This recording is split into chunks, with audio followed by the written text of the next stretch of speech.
Hello students, चलिए आज देखते हैं हम लोग कि कार्बोहाइड्रेट्स क्या है, इसका फंक्शन क्या है और इसके क्लासिफिकेशन कितने प्रकार के कार्बोहाइड्रेट्स होते हैं। तो सबसे पहले आप देखते हैं कि कार्बोहाइड्रेट्स है क्या। कार्बोहाइड्रेट्स को और नामों से जानते हैं, जैसे सैकराइड्स, और एक तीसरा नाम है शुगर्स। तो ये तीन नाम जो है रिलेटेड है कार्बोहाइड्रेट से, सैकराइड्स, शुगर्स एंड कार्बोहाइड्रेट। तो कार्बोहाइड्रेट होते क्या हैं? एक ऐसा मटेरियल पूरे लिविंग वर्ल्ड में फैला हुआ है जो स्पेशली प्लांट उसको सिंथेसाइज करते हैं, जिसमें जैसे इसका नाम है कार्बो मीन्स कार्बन, हाइड्रेट H2O को कहते हैं, यानी जल को, तो जिसमें कार्बन भी है और H2O भी है। तो ये तीन मटेरियल एलिमेंट्स जिस पदार्थ में पाए जाते हैं उसे कहते हैं कार्बोहाइड्रेट, और इसका फार्मूला भी CH2ON होता है, जो बेसिक या कह सकते हैं कि सिंपल फार्मूला है। इम्फेरिकल फार्मूला स्पेशली इसको कहते हैं केमिस्ट्री की भाषा में। जनरल फार्मूला CH2ON होता है। तो कार्बोहाइड्रेट एक इस तरह का पदार्थ है जिसमें कार्बन, हाइड्रोजन और ऑक्सीजन पाया जाता है एक पर्टिकुलर अमाउंट में, और इसका जो पूरे लिविंग वर्ल्ड में पाए जाने वाले सबसे ज़्यादा एक इनकी उपलब्धता है। लिविंग वर्ल्ड में सबसे ज़्यादा ये कार्बोहाइड्रेट पाए जाते हैं। तो ये हो गया कार्बोहाइड्रेट के बारे में। अब कार्बोहाइड्रेट का फंक्शन क्या होता है लिविंग वर्ल्ड में? सबसे पहले इसका फंक्शन है, फंक्शन देखते हैं एक एक करके। सबसे पहला फंक्शन है इसको कि जीवों को ऊर्जा प्रदान करना, ऊर्जा प्रदान करना पहला जो जनरल है, और ये स्पेशली इन्वॉल्व भी रहता है जीवों को ऊर्जा प्रदान करने में। अब दूसरा फंक्शन है इसका, ये बहुत से दूसरे जीवों में जो प्रोटीन है, फैट्स हैं, उसका पहले वाला प्रोडक्ट कार्बोहाइड्रेट है। जैसे ग्लाइकोप्रोटीन है, जिसमें बहुत सारे ऐसे हम लोगों के शरीर में प्रोटीन है जो ग्लूकोज से जुड़ के अपनी जो कार्य क्षमता और उसकी विशेषता को बढ़ाते हैं। तो कार्बोहाइड्रेट जुड़ जाता है तो उस प्रोटीन की कार्य क्षमता और ज़्यादा बढ़ जाती है। तो इसकी पूर्ववर्ती के रूप में काम करना,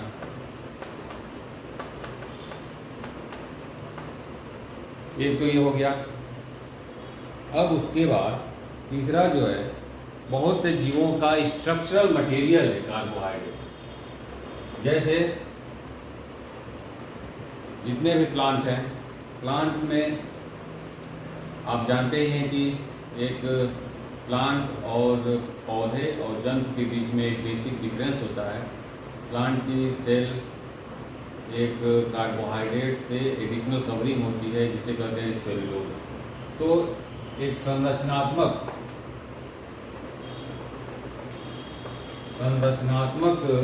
उपयोगिता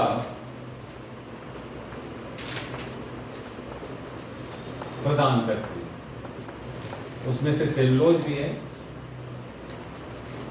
बहुत से माइक्रो ऑर्गेनिज्म हैं जिसको बैक्टीरिया हैं, बैक्टीरिया का भी आउटर कवरिंग पेप्टिडोग्लाइकॉन से बना हुआ है, वो भी एक कार्बोहाइड्रेट है।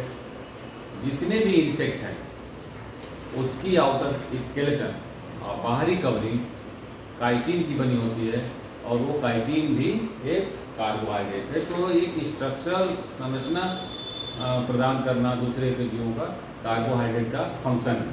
तो ये तीन फंक्शन कार्बोहाइड्रेट के हो गए। अब हम लोग देखते हैं कि कार्बोहाइड्रेट के कितने टाइप्स या प्रकारों में बांटा गया है। तो बेसिकली तीन टाइप्स में कार्बोहाइड्रेट को बांटा गया है। पहला है मोनोसैकराइड्स,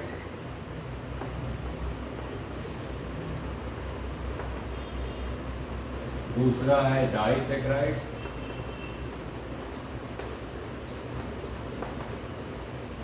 और तीसरा है पॉलीसैकराइड्स।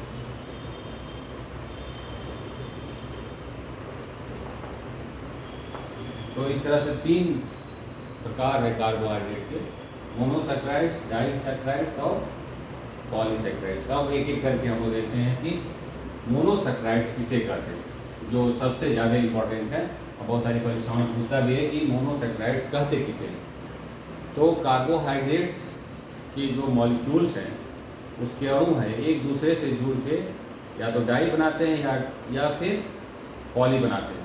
एक दूसरे से जुड़ के जब ज़्यादा अमाउंट में जुड़ जाते हैं तो वो हो जाते हैं पॉली, और थोड़ा सा कम अमाउंट में रहते हैं तो होता है डाई, और सबसे सिंपलेस्ट जो रहता है उसे कहते हैं मोनोसैकराइड्स।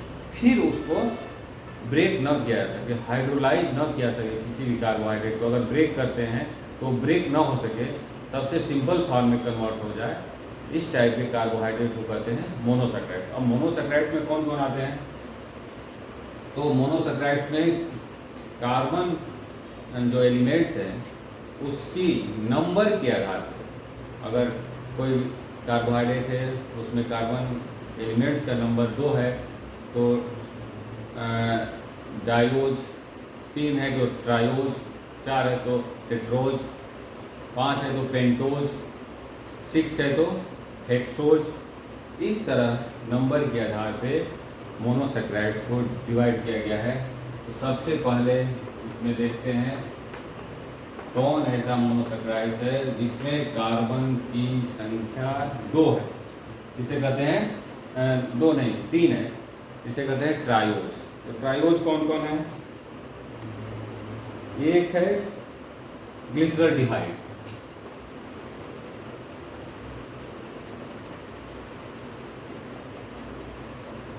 ग्लिसरॉल्डिहाइड ये ट्रायोज है जिसमें कार्बन की संख्या 3 होती है, ये मोनोसैकराइड है।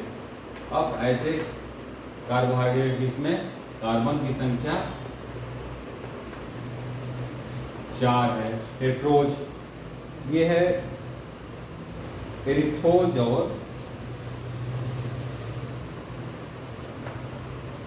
एरिथ्रोज और थियोजेज।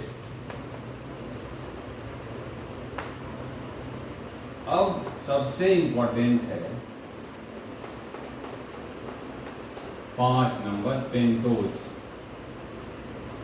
पेंटोज शुगर जो है एक ही जगह पाया जाता है पूरे लिविंग वर्ल्ड में, और वो है न्यूक्लिक एसिड। अब न्यूक्लिक एसिड आप जानते हैं 2 प्रकार के होते हैं, डीएनए और आरएनए। अब डीएनए में भी एक शुगर पाया जाता है, वो पेंटोज शुगर है, उसमें 5 कार्बन है। अब उस शुगर का नाम है राइबोज और डीऑक्सी राइबोज। अब एक है हेक्सोज, और हेक्सोज में बहुत आपके आसपास बहुत सारे हैं हेक्सोज शुगर, जिसका नाम है ग्लूकोज, गैलेक्टोज। ये नॉर्मल शुगर है जो आपके आसपास है। Fructose, mannose. 2 इसमें फेमस और इम्पोर्टेंट हैं जो हर जगह पूछे जाते हैं। एक तो है पेंटोज जो न्यूक्लिक एसिड पाया जाता है, राइबोज जिसमें 5 ही कार्बन है, और हेक्सोज जिसमें 6 कार्बन है। मोनोसैकराइड के सबसे फेमस जो मॉलिक्यूल है वो है ग्लूकोज, गैलेक्टोज, फ्रुक्टोज और मैनोज। ये 4 सबसे इम्पोर्टेंट है, और टेट्रोज और थियोज तो हैं। तो ये हो गया मोनोसैकराइड्स। अब हम लोग देखते हैं कि डाइसैकराइड्स कौन कौन है। डाइसैकराइड्स के बारे में थोड़ा सा जान लेते हैं। मोनो की जगह पे लिख दिया गया डाई। अगर हाइड्रोलाइज करते हैं किसी भी कार्बोहाइड्रेट्स को, तो अगर वो 2 यूनिट में डिवाइड हो गया, अब वो 2 यूनिट दोनों हो सकता है, वो मोनोसेक्राइड के 2 मॉलिक्यूल में स्थिर हो गया, तो वो मोनोसेक्राइड्स 2 मिलके डाइसेक्राइड बनाते हैं। अब उसमें सबसे फेमस है एक जिसका नाम है माल्टोज। अब माल्टोज आप लोग सुने होंगे, जो माल्ट शर्करा है उसमें पाई जाती है, माल्ट शुगर किसमें, बार्ले में। बार्ले मीन्स जौ। ये माल्टोज ये ग्लूकोज के 2 अणुओं से मिलके बनता है। ये ग्लूकोज के 2 अणु मिल गए तो बन गया क्या, माल्टोज, और इससे बनता है बियर। तो माल्टोज शुगर एक फेमस इसीलिए। उसके बाद है लैक्टोज। लैक्टोज एक अणु ग्लूकोज का और दूसरा जो मोनोसेक्राइड्स है गैलेक्टोज, उसका, दोनों मिलके बनते हैं लैक्टोज जो डाइसेक्राइड है। इसके बाद है सुक्रोज। सुक्रोज में एक अणु है फ्रुक्टोज और उसके बाद है ग्लूकोज। तो इस प्रकार हम लोग देखते हैं कि मोनोसेक्राइड्स के 2 अणु समान भी हो सकते हैं, असमान भी हो सकते हैं, जुड़ने का जो क्रम, 2 अणु जुड़ के एक डाइसेक्राइड्स बनता है। तो डाइसेक्राइड की यही विशेषता है कि मोनोसेक्राइड्स के 2 अणु जुड़ते हैं और डाइसेक्राइड्स बनाते हैं। सुक्रोज, अब इसकी फाउंडिंग अलग अलग है। सुक्रोज पाया जाता है केन शुगर में, माल्टोज जैसे पाया जाता है जौ में, और उसी तरह गैलेक्टोज लैक्टोज शुगर पाया जाता है मिल्क में या दूध में। ये शुगर फेमस है, इसका फाउंडिंग जगह अलग अलग जगह में पाए जाते हैं। तो शुगर स्पेशली ये भी कह सकते हैं कि अलग अलग जगहों में पाए जाने वाले कार्बोहाइड्रेट का उससे रिलेटेड नाम भी है। लैक्टोज मिल्क में, सुक्रोज शुगर में, उसमें ईख में, गन्ने में पाए जाने वाले शुगर को सुक्रोज। अब एक ये भी है कि फोटोसिंथेसिस के फलस्वरूप जो पौधे फोटोसिंथेसिस करते हैं, जो पहला प्रोडक्ट बनता है वो सुक्रोज ही है। उसके बाद दूसरे फॉर्म में वो चेंज होता है। तो ये हो गया डाइसेक्राइड्स के बारे में। अब हम लोग देखते हैं कि पॉलीसेक्राइड्स कौन कौन है। पॉलीसेक्राइड्स डाई तो हो गया, अब पॉली कौन कौन है। पॉली में सबसे फेमस है एक जिसका नाम है ग्लाइकोजन। अब 2 शुगर पॉली में आप जानते हैं रहिए, एक ग्लाइकोजन है और दूसरा है स्टार्च, जो मोनोसेक्राइड्स के बहुत सारे अणुओं से मिलके बनते हैं। मोनोसेक्राइड्स कोई भी हो सकता है, ग्लूकोज भी हो सकता है, फ्रुक्टोज भी हो सकता है, गैलेक्टोज भी हो सकता है। अब ग्लाइकोजन को कहते हैं जंतु शर्करा, एनिमल शुगर, और स्टार्च को कहते हैं, जिस तरह से ग्लाइकोजन को एनिमल, उसी तरह स्टार्च को प्लांट शुगर कहते हैं। तो ग्लाइकोजन इसलिए इम्पॉर्टेंट है कि ये एनिमल के शरीर में ही पाया जाता है। स्टार्च इसलिए इम्पॉर्टेंट है कि ये प्लांट ही इसको सिंथेसाइज करते हैं। अब एनिमल्स डायरेक्टली या इनडायरेक्टली प्लांट पे ही डिपेंड है, तो वो खाते हैं स्टार्च और स्टोर करते हैं शुगर को किस फॉर्म में, ग्लाइकोजन के फॉर्म में, और ब्लड में मूव करता है क्या, ग्लूकोज। जब उसको स्टोर करना होता है तो ग्लाइकोजन में चेंज कर देता है। प्लांट सबसे पहले बनाते हैं सुक्रोज, लेकिन उनको स्टोर करना होता है तो उसको कन्वर्ट करते हैं स्टार्च में। तो इनकी विशेषता और जो इम्पोर्टेंस है वो इस सेंस में है कि ग्लाइकोजन एनिमल शुगर है और स्टार्च प्लांट शुगर है। बहुत जगह पूछता भी है कि ग्लाइकोजन स्पेशली कहाँ पाया जाता है, तो ये पॉलीसेक्राइड्स एनिमल और प्लांट। इसके अलावा भी कुछ पॉलीसेक्राइड्स हैं जैसे सेलुलोज। सेलुलोज स्पेशली ग्लूकोज से ही मॉलिक्यूल से मिलकर बना होता है और ग्लूकोज के मॉलिक्यूल ऐसे जुड़ते हैं, एक सेलुलोज मॉलिक्यूल में करीब 50,000 ग्लूकोज के मॉलिक्यूल ऐसे जुड़ते हैं कि एनिमल के डाइजेस्टिव सिस्टम में इस तरह की कैपेसिटी नहीं है कि उसको ब्रेक कर सके। और प्लांट एनिमल मतलब ह्यूमन के डाइजेस्टिव सिस्टम में इस तरह की कैपेसिटी नहीं। कुछ एनिमल्स हैं जैसे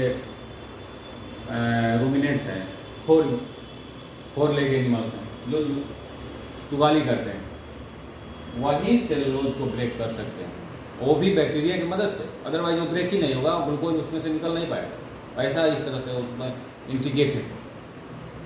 तो सेलुलोज प्लांट की एक स्ट्रक्चरल संरचनात्मक कार्बोहाइड्रेट है जो प्लांट के सेल के चारों ओर एक बाउंड्री बनाता है। उसके बाद है इनोलिन, जैसे ये पाया जाता है शुगर बीट में, गार्लिक में पाया जाता है, फिर ये पाया जाता है ओनियन में। इसके अलावा है एक जो इम्पोर्टेंट है काइटिन। काइटिन एक ऐसा कार्बोहाइड्रेट है जिसमें नाइट्रोजन है, अदरवाइज किसी कार्बोहाइड्रेट में नाइट्रोजन नहीं। ये काइटिन बना होता है नाइट्रोजन, और नाइट्रोजन की उपलब्धता के कारण ही ये थोड़ा सा हार्ड होता है। और जितने भी इंसेक्ट हैं, इंसेक्ट की आउटर कवरिंग एक्सोस्केलेटन काइटिन की बनी होती है। एक्सोस्केलेटन जो आप इंसेक्ट के ऊपर कवरिंग आप देखते हैं, जितने भी इंसेक्ट हैं, अब इंसेक्ट को कभी दब गया पैर से तो चढ़ करने लगता है, तो वो काइटिन एक कार्बोहाइड्रेट है जो इंसेक्ट के